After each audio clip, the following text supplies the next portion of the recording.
Hello and good evening everyone. నేను doctor Prashanth BRK అండి, consultant orthopaedic surgeon Srimanju hospital, Kukatpally and Motinagar. So మనం మాట్లాడుకోబోయే topic వచ్చి టెన్నిస్ ఎల్బో అండి. సో టెన్నిస్ ఎల్బోని లేటరల్ ఎపికాండైలైటిస్ అంటాం మా మెడికల్ టర్మినాలజీలో.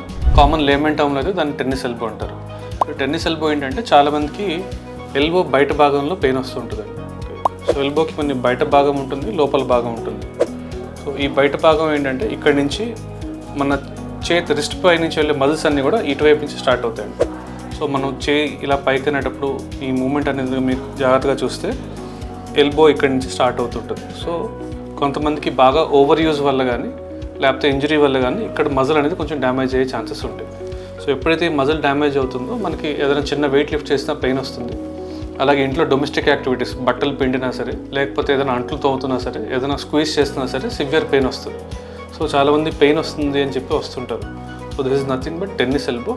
సో ఈ టెన్నిస్ ఎల్బోకి ఏంటంటే చాలా సింపుల్ మెడికేషన్, మందుల ద్వారానో ఫిజియోథెరపీ ద్వారానో చిన్న బెల్ట్ ద్వారానో మనం దాన్ని తగ్గించవచ్చు. చాలా సివియర్ కేసెస్ ఇంకా మందులతోనో ఫిజియోథెరపీని దేనితో తగ్గట్లేదంటే ఒక చిన్న ఇంజెక్షన్ అనేది అక్కడ ఇంజెక్ట్ చేసి దాన్ని మనం హీల్ చేయొచ్చు. ఇటువైపు ఉన్న పెయిన్ వస్తే దాన్ని టెన్నిస్ ఎల్బో అంటాం. అదే సేమ్ కండిషన్ మనకి ఇటువైపు వస్తే దాన్ని గాల్ఫర్స్ ఎల్బో అంటారు. సో గాల్ఫర్స్ ఎల్బో ఉన్న టెన్నిస్ ఎల్బో ఉన్న ఇమీడియట్గా మీరు హాస్పిటల్కి వచ్చి చూపించుకోవచ్చు. Thank you.